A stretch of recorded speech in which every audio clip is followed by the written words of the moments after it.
Bonjour et ravi de vous retrouver une nouvelle fois sur ma chaîne Schéma littéraire pour traiter la dernière figure de style d'analogie qui est l'allégorie.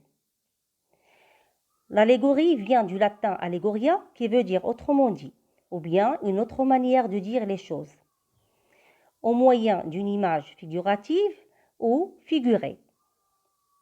L'allégorie est une figure d'analogie qui consiste à représenter de façon concrète une idée abstraite. Alors, c'est le fait de concrétiser une idée abstraite. Alors, abstraite, ça veut dire qu'on ne peut pas toucher, comme la justice, la mort, le bonheur, le progrès, etc.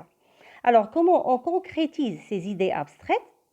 En les représentant par des figures concrètes, alors c'est-à-dire qu'on peut toucher ou par des personnages.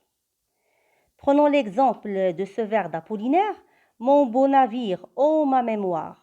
Alors Apollinaire a concrétisé ses souvenirs et les errances de sa mémoire par le navire.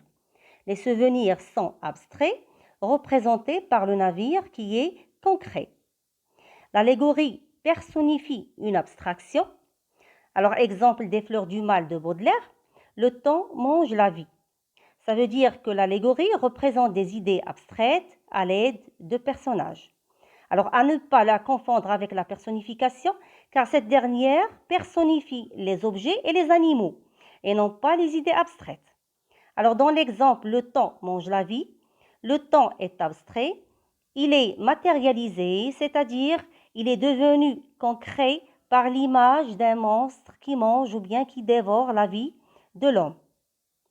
L'allégorie se repère souvent grâce à l'emploi de la majuscule. Alors, il se reconnaît souvent,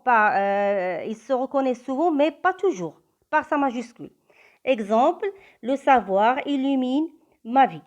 Alors, le savoir est écrit avec une majuscule initiale, mais s'il est employé comme un simple nom commun, il va s'écrire sans majuscule. La structure de l'allégorie. Alors l'allégorie se compose d'un comparé et d'un comparant. Il entretient un rapport de ressemblance entre les deux. Alors le comparé est égal au comparant. Exemple, je vis cette faucheuse, elle était dans son champ.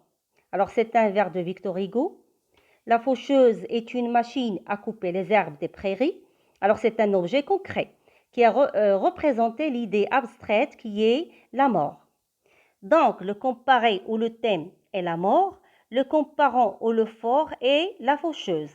Alors, on remarque que le comparé ou le thème est absent, alors c'est une allégorie in absentia, dont le comparé est absent.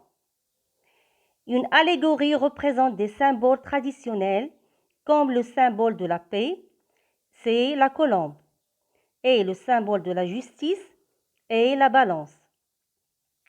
Alors, d'autres symboles. Alors, le symbole de la mort est la faucheuse et le symbole de l'amour est le cœur. Les allégories peuvent prendre différentes formes. Alors, on peut les trouver dans les pièces de théâtre, la poésie, les romans et la musique.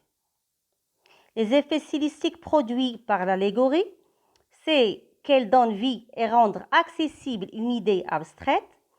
Elle permet de rendre plus sensible ou plus frappantes les notions abstraites qu'elle caractérise et elle aide à mieux comprendre l'intention et le message de l'auteur. Merci de votre attention et à bientôt.